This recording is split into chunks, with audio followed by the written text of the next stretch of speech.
안녕하십니까. 툭불TV 시작합니다. 다음 주 월요일 5월 1일 국민의힘 새윤리위원회가 첫 회의를 한다고 합니다. 며칠 전에 새로 구성이 됐는데요. 그 첫 안건이 김재원 최고위원하고 태영호 최고위원의 징계 여부를 심의하는 안건이라고 합니다.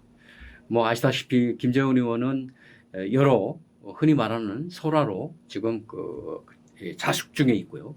태영호 의원은 한 번 최고위원회 안 나왔다가 이번 주에는 나왔습니다. 그래서 당당히 만약에 윤리위원회가 열리면 나가서 내 발언의 정당성을 한번 점검받고 싶다, 판단받고 싶다 이렇게까지 얘기를 했는데요.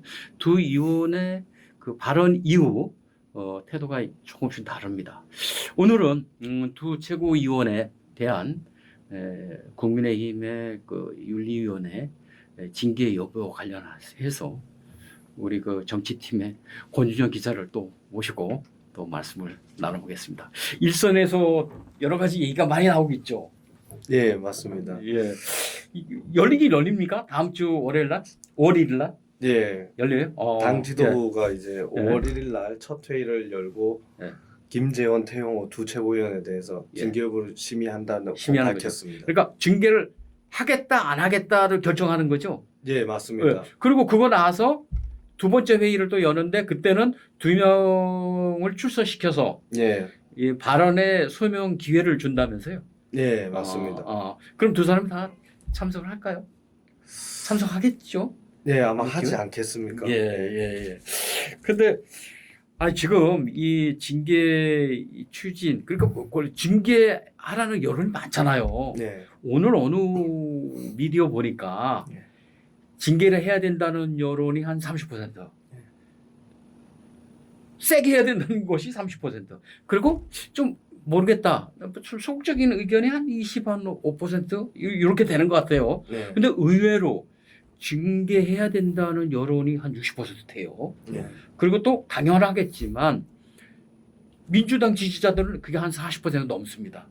그런데 국힘 지지자들도 한 30% 정도 되는 것 같아요. 징계는. 그래서 하여튼 이 발언이 파장은 있는 건 사실인 것 같습니다. 근데 당내에서도 그 징계는 너무 가혹한 거 아니냐. 그걸 뭐 징계까지 하느냐. 이런 여론도 있죠. 네, 일부 있기야 하겠습니다만은 근데 이제 김재원 최고와 태영호 최고가 서로 좀 다른 부분이 있는데 김재원 최고위원의 경우에는 당내 일각에서 자진 사퇴론까지 나오기도 했고요. 글쎄 말이에요. 그다음에 대통령실 당내 현직 의원들 그리고 당원 200여 명이 강도 높은 징계를 요구하고 있는 그런 상황. 김재원 최고위원한테. 네, 김재원 최고는 그렇고요. 근데 반면 이제 태 최고위원 같은 경우는 징계 심사에서 좀 복잡한 논의가 이뤄질 것 같습니다. 아무래도 자신이 이제 그 북한에서 교육받은 것을 토대로 이제 자신의 소신이라고 밝힌 그 여부를 두고 이게 당 차원의 징계가 가능한지 그거를 좀 두고 고심에 들어갔다 그렇게 알려졌습니다. 그러니까 이 지난번에 그 김기현 대표도 대표로서 이렇게 자꾸 설화를 일으키는 부분에 대해서 대표로서 권한을 행사하겠다 이랬거든요. 그런데 이번에 징계 대상이 징계할지 안 할지 모르지만 하여튼 윤리위원회에 올라간 것은 사실이고 지금 이제 논의를 한다는 건데 그럼 누가 윤리위원회 제소를 해야 그 안건이 되는 거 아닙니까? 누가 제소를 했나요? 그 태영호 최고위원 같은 경우는 이제 본인이 해달라고 했고 김재원 의원, 김재원 최고위원은 아까 말씀드렸다시피 당원이 직접 제소를 했습니다. 김재원 의원은 징계로 갈 것 같고 태영호 의원은 좀 면책이 될 것 같아요. 그 발언을 한번 볼까요? 일단 정광훈이 목사 관련해서 한번 얘기를 해보죠. 정광훈 목사가 우파를 천하통일했다고 했는데 그게 말 고지고대로 들으면 안 되죠. 누가 천하통일을 합니까?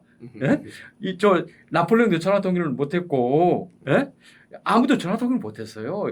징기스탄도 못했고 아무도 못해. 그래서 천하통일을 했다는 것은 은유적으로 쓴 표현이거든요. 그런데 사실 일부 강성 여기도 열렬 지지자들이 있으니까 국회에 이 사람들은 그거 당연한 거 아니냐. 2019년에 2018년에 이 개천절에 광화문 시청 앞 종로에 모인 인파하라. 그때 뭐 100만, 200만 모였다고 그러는데 그걸 누가 동원했냐.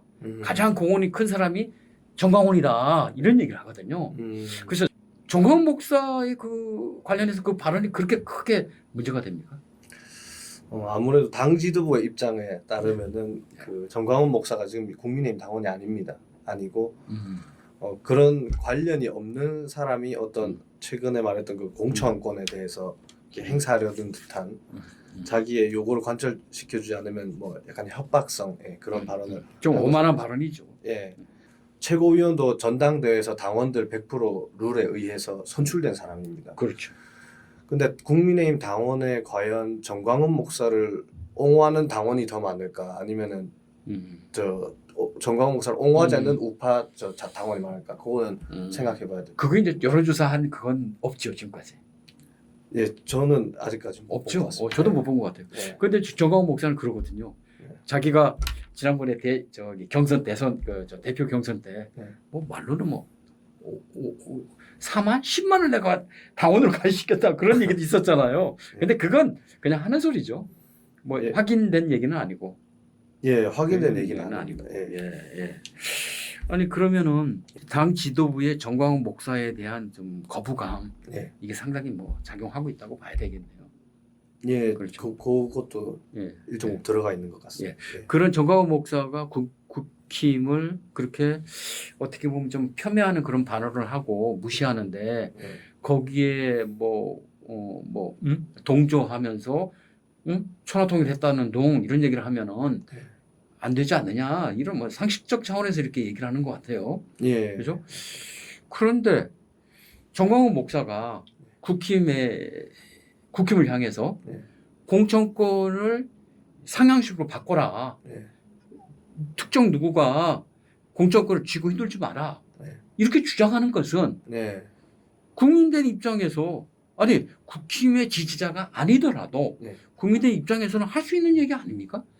예, 그죠? 그 부분은 뭐 지금 전당대회에서 그 김용태 최고위원 후보, 최고위원 후보도 상향식 공천 얘기하면서 그런 주장한 사람들이 당 내에도 있습니다. 그 부분은 일정 부분 그게 맞는 편이죠. 하여튼 그 정광훈 목사 관련해서 발언이 크게 작용하고 있고 또 이제 뭐 태영호 의원하고 이제 공통의 이슈인데 4.3 사건에 대한 발언인데 4.3 사건이 격이 낮은 국가 기념일이다. 그건 맞는 말 아니에요? 근데 무시하는 쪽다. 이 뉘앙스가 그 컨텍스트로 봐서는 4.3 이 기념일을 무시하는 거 아니냐. 그래서 징계를 해야 된다. 그런 논리인 것 같아요. 그죠? 격이 낮은 급이 낮은 국경일은 맞아요. 국경일 제가 알기로도 정부에서 국경일 기념 행사라든가 이런 걸 보면 3.1절, 광복절 이런 것은 그거는 가장 중요한 국경일입니다. 그리고 5.18 정신을 헌법에 수록하는 거 반대한다. 또 이래서 그게 또 문제가 됐거든요. 아무래도 4.3 사건 같은 경우는 아까 실장님이 말씀하신 대로 그런 이제 입장인 사람들도 있지만은 어쨌든 근데 그때 타이밍이 4.3 사건 4.3 이제 그 희생자를 추모하는 그 임박했을 때 타이밍이 그때 그 발언을 했습니다. 그리고 사실 4.3 사건도 이 기념일의 격을 따진다기보다 어쨌든 그 민간인이 희생됐다는 역사적 사실은 변함이 없는 것이고 그리고 그 사람들의 입장에서는 그 기분이 나쁠 수가 있는 것이죠. 그러다 보니까 윤석열 대통령도 4.3 사건에 대해서 진상규명과 애도의 메시지를 냈고 당 지도부도 국민의힘 그 전신인 자유한국당도 그 역사적 사실을 인정을 해서 그런 태도를 취해왔는데 이렇게 격을 비교하는 듯한 그런 반응을 한다는 것은 어떻게 보면은 당의 정신과 위배되는 행동을 했다 그런 판단도 할 수 있는 거 아니겠습니까? 그렇겠네요. 맞습니다. 자, 그럼 이제 태영호 의원 그 발언을 좀 넘어가 예. 보겠습니다. 예. 태용호 의원이 역시 4.3 사건에 대해서 발언을 예. 했습니다. 4.3 사건은 김일성이 예. 남로당에 지시를 해서 일으킨 사건이다 했는데 예. 글쎄요. 그 당시 기록 사료나 이쪽 자유 진영에서 봤을 때 그건 상당히 개연성이 있는 거다. 또 태영호 의원이 북한에서 그렇게 나는 교육을 받았다. 네. 학생 때부터. 그럼 북한이 그거에 대해서 뭐 하지도 않은 짓을 했다고 그렇게 거짓말할 리는 없는데 자체적으로 교육하는 데 있어서 예. 그거는 어떻게 지금 보고 있나요? 이제 국회의원 같은 경우는 선출직이기 때문에 그렇죠. 그 국민의 대표이지 않습니까? 근데 이제 그 태영호 의원의 주장 같은 경우는 사실 문서로 확보된 것은 없습니다. 예. 김일성이 뭐 박헌영 조선 남로당을 지시해서 그것을 게릴라전을 펼쳐서 그렇게 했다는 문서가 없는 것이죠. 예. 예. 근데 여러 정황상 증거들은 자기가 주장을 하고 있습니다. 예를 들면은 뭐 그때 당시 때 그 김일성이 했다는 그런 근거들을 몇 가지 얘기를 하고 있는데 근데 문서로 발견된 건 없다는 거죠. 그래서 근데 그 이제 국회 그 역사학자들의 입장에서는 이제 우파 역사학자가 있고 좌파 역사학자가 있지 않습니까? 예. 해석하는 게 그다음에 그렇죠. 어디 사안에 중점을 두느냐에 따라서 해석이 달라지는 그렇죠. 그런 사람들이 만약에 평론을 하는 경우에서는 그렇게 주장을 할 수가 있는데 예. 이제 국회의원의 신분으로서 그 역사적 그 근거 그러니까 명확한 근거 없이 자신의 북한에서 교육받은 것을 근거로 그렇게 하는 것은 어떻게 보면은 4.3 희생자들의 입장에서 보면 그분들의 입장에서 보면 좀 기분이 안 좋을 수가 있는 부분이 있죠. 그럴 수 있죠. 네. 그런데 태영호 의원도 4.3 사건이 김일성의 지령에 의해서 촉발된 것이다 이렇게 주장을 했지만 거기에서 이 희생된 여러 그 선량한 양민들이나 이런 분들에 대한 추모나 이런 거에 대해서 부인하는 건 아니죠. 네, 맞습니다. 그건 아닙니다. 예. 하여튼 그 문제를 윤리위에서 어떻게 판단할지 예. 하여튼 주목이 됩니다. 예. 예. 그리고 또 이제 여러 가지 그 뭐 좀 폭언이라고 생각하는데 저도 예. 그 뭐 JMS 그런 발언을 했잖아요. 예. 뭐 정크 예. 뭐 그 S 예.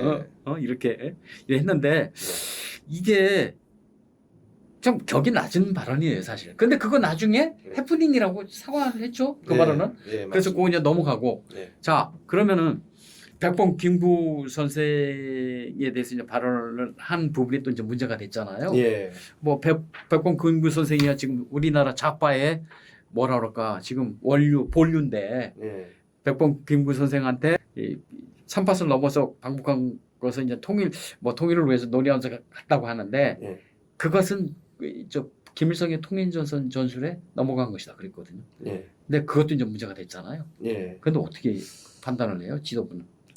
예. 김구 관련 그 김구 선생 관련 발언을 했을 때는 이제 국민의힘 지도부에서 그 태영호 의원을 따로 불러가지고 김기현 대표가 그 당분간 언론 인터뷰를 따로 하지 말라고 그렇게 주의를 준 걸로 봐서는 어쨌든 이 우리나라 그러니까 좌우를 막론하고 그 김구 선생에 대한 어떤 그 역사적 사실을 좀 깎아내리는 듯한 물론 과대 포장하는 그런 사람도 있지만 김구 선생이 우리나라에서 성역입니다 지금. 네. 성역이에요. 그런데 그 성역을 다시 한번 이제 그 제고할 필요는 있습니다. 아니 김구 선생을 깎아내리는 게 아니라 제 개인적으로도 김구 선생에 대한 성역은 다시 많은 연구가 필요합니다. 네.